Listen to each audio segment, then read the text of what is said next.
കേരളത്തിൽ വ്യക്തമായ രാഷ്ട്രീയ സാമുദായിക ധ്രുവീകരണം സംഭവിച്ചു കഴിഞ്ഞിരിക്കുന്നു. അതിൻ്റെ സൂചനകളെല്ലാം നൽകിക്കൊണ്ടാണ് നമ്മൾ ഈ ഒരു ഉപതെരഞ്ഞെടുപ്പിലേക്ക് പോയത്. ഇനി ഇതിൻ്റെ റിസൾട്ട് വരുന്ന സാഹചര്യത്തിൽ പാലക്കാട് കൃഷ്ണകുമാർ ജയിക്കുകയും ചേലക്കരയിൽ BJP രണ്ടാം സ്ഥാനത്തെത്തുകയും വയനാട് മണ്ഡലത്തിൽ പ്രിയങ്ക ഗാന്ധിയുടെ ഭൂരിപക്ഷം 1.5 ലക്ഷത്തിൽ തളച്ചിടുന്ന ഒരു സാഹചര്യം വന്നാൽ നമുക്ക് വ്യക്തമായി അത് മനസ്സിലാക്കാൻ സാധിക്കും. BJP നല്ല വേരൂന്നിയിരിക്കുന്നു. ഹൈന്ദവ ക്രൈസ്തവ ഏകീകരണം അതല്ലെങ്കിൽ ഐക്യം സംഭവിച്ചിരിക്കുന്നു എന്ന് വേണം മനസ്സിലാക്കാൻ. ഈ വക ടെൻഡൻസികൾ അല്ലെങ്കിൽ ട്രെൻഡുകൾ നമ്മുടെ രാഷ്ട്രീയക്കാർക്ക് മനസ്സിലായി കഴിഞ്ഞിരിക്കുന്നു എന്ന് വേണം നമുക്ക് മനസ്സിലാക്കാനായിട്ട്. ഇങ്ങനെയൊരു സാഹചര്യത്തിൽ BJP അടുത്ത 2026 ഇലക്ഷനിൽ ഒരു 15-20 സീറ്റ് വരെ നേടുന്ന സാഹചര്യത്തിൽ മുസ്ലിം ലീഗിൻ്റെ പ്രസക്തി നമ്മുടെ കേരളത്തിൽ ഇല്ലാതാകുകയും മറ്റു സമുദായങ്ങൾ ഇത്ര നാളും പ്രീണിപ്പിച്ച് നടന്നിരുന്നവർക്ക് നേരെ തിരിച്ച് ചിന്തിക്കേണ്ട ഗതി വരും എന്ന് വേണം മനസ്സിലാക്കാനായിട്ട്. തന്നെയുമല്ല, ഈ ഒരു സാഹചര്യം മനസ്സിലാക്കി പ്രത്യേകിച്ച് കോൺഗ്രസിൽ നിന്നും വളരെ അധികം നേതാക്കൾ BJPയിലേക്ക് ചേരുന്ന ഒരു സ്ഥിതി ആണ് മനസ്സിലാക്കാൻ സാധിക്കുക.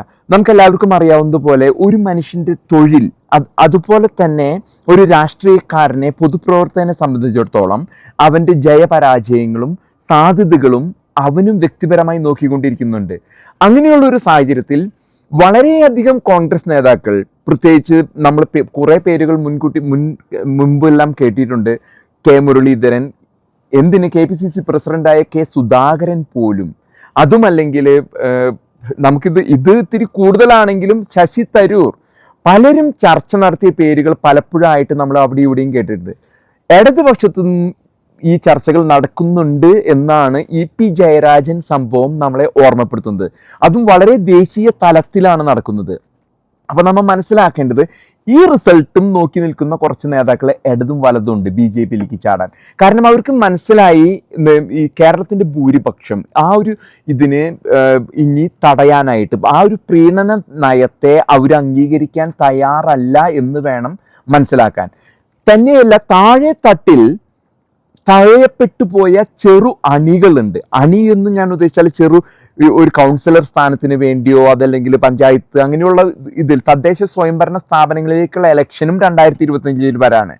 അവിടെ മുതൽ BJPക്ക് ഒരു ചെറിയ പ്രാതിനിധ്യം ഈ നഗരസഭകളിലും പഞ്ചായത്തിലും ഒക്കെ ലഭിക്കുമെന്ന് വേണം നമുക്ക് മനസ്സിലാക്കാനായിട്ട്.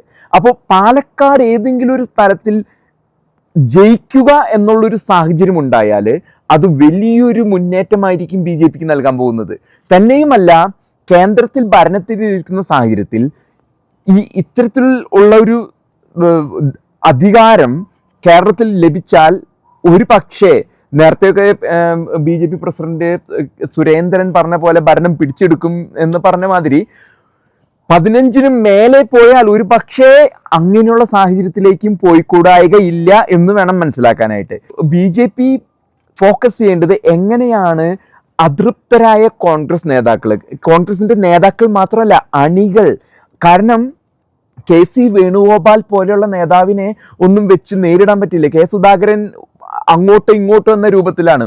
മുരളീധരൻ, പിന്നെ കോൺഗ്രസിൽ തന്നെയുള്ള പടലപ്പിണക്കങ്ങൾ വളരെ ശക്തമായിട്ടും പുറത്തു വന്നുകൊണ്ടിരിക്കുന്നുണ്ട്. അതാണ് സന്ദീപ് വാര്യർ ഇങ്ങോട്ട് മറുകണ്ഠം ചാടി കോൺഗ്രസിൽ വന്ന സാഹചര്യത്തിൽ പോലും K മുരളീധരൻ അങ്ങനെയുള്ളൊരു സുഖകരമല്ലാത്ത പ്രസ്താവന ഇറക്കിയത്. അദ്ദേഹം പറയുകയുണ്ടായി ഇത് അത്ര നല്ലൊരു കാര്യമാണെന്ന് K മുരളീധരന് തോന്നിയില്ല. അപ്പം അതൊക്കെ ചില സൂചനകളാണ് നമുക്ക് നൽകുന്നത്. തന്നെയുമല്ല, ആരൊക്കെ ചാടുമെന്നുള്ളത് നമുക്ക് കണ്ടറിയേണ്ടി വരും. ഞാൻ അറിഞ്ഞോടത്തോളം പാലയിൽ ഇനി ജോസ് കെ മാണി ഇതുമായി ഇടതുപക്ഷത്തിന്റെ ഒരു അണിയായിട്ട് നിന്നിട്ട് അദ്ദേഹത്തിന് ഇനി വിജയിക്കാൻ പറ്റില്ല എന്നുള്ളതാണ്. അപ്പൊ അങ്ങനെയുള്ള ചർച്ചകളും ഒരു പക്ഷേ പിന്നാമ്പുറത്ത് നടക്കുന്നുണ്ടായിരിക്കാം എന്ന് വേണം നമുക്ക് മനസ്സിലാക്കാനായിട്ട്. തന്നെയുമല്ല, ഈ പറഞ്ഞ പോലെയുള്ള പ്രീണനം കൊണ്ട് മടുത്തിരിക്കുന്ന ഒരു ജനവിഭാഗം വോട്ടിങ്ങിൽ അത് കാണിക്കും. പ്രത്യേകിച്ച് ലത്തീൻ സഭ നയിക്കുന്ന എറണാകുളം കൊച്ചി മേഖലയും RC Roman Catholic zero Malabar പോലെ ശക്തി പ്രദേശമായ തൃശ്ശൂർ ലോക്സഭാ മണ്ഡലത്തിൽ നമ്മൾ സുരേഷ് ഗോപിയുടെ ഉദാഹരണത്തിൽ നമ്മൾ ഇത് കണ്ടതാണ്. അതൊരു തുടക്കം മാത്രമായിട്ട് നമുക്ക് കണക്കാക്കാം. അത് ഇത്തിരി തെക്കോട്ട് കത്തിപ്പടരുകയും ആലപ്പുഴ, കോട്ടയം അങ്ങനെയുള്ള ജില്ലകളിൽ ആ ഒരു പ്രസൻസ് ഒരു ശക്തിയായി BJPക്ക് ശരിക്കും മുതലെടുക്കാൻ സാധിച്ചാൽ നമുക്ക് മനസ്സിലാക്കാം അവിടെ ശക്തമായ ധ്രുവീകരണം. ചരിത്രത്തിലൊക്കെ പലപ്പോഴും നമ്മൾ പറഞ്ഞിട്ടുണ്ടെങ്കിലും നമ്മുടെ മാധ്യമങ്ങളൊക്കെ പിന്നോട്ടും നിന്നതുകൊണ്ടും അങ്ങനെയുള്ള പല സാഹചര്യം കൊണ്ടും മാധ്യമങ്ങളുടെ പിന്തുണ ഇല്ലാത്തതിൻ്റെ പേരിലും BJPക്ക് വേരോട്ടം നടത്താൻ സാധിച്ചില്ല. എന്നാൽ BJPയിലെ കേന്ദ്ര നേതൃത്വം വളരെയധികം ഫോക്കസ്ഡ് ആണ് കേരളത്തിൽ.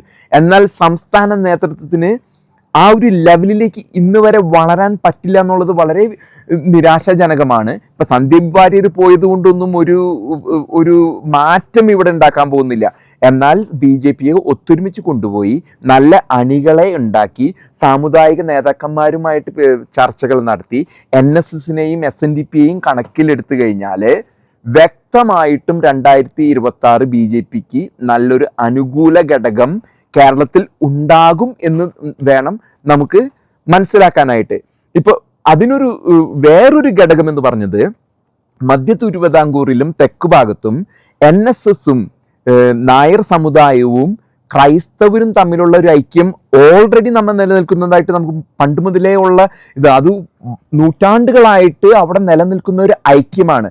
അവിടെ ഒരു ഹൈന്ദവ ക്രൈസ്തവ വ്യത്യാസമായിട്ട് അവിടെ കണക്കാക്കുന്നില്ല.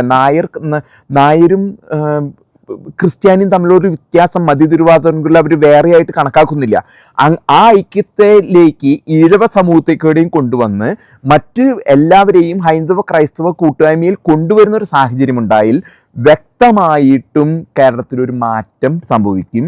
ഇന്ന് നടക്കുന്ന പ്രീണനം വെറും മുസ്ലിമുകൾക്ക് മാത്രമായി എല്ലാം എഴുതി കൊടുക്കുന്ന ഒരു സാഹചര്യം മാറും. അങ്ങനെ ഒരു സാഹചര്യം 2026 സംഭവിക്കും എന്ന് തന്നെ വേണം നമുക്ക് മനസ്സിലാക്കാൻ. ഏതാനും ദിവസങ്ങൾക്കകം റിസൾട്ട് വരും ഉപതെരഞ്ഞെടുപ്പിന്റെ. അതോടുകൂടി നമുക്ക് അതിൻ്റെ വ്യക്തമായ ചിത്രം മനസ്സിലാകുന്നതായിരിക്കും.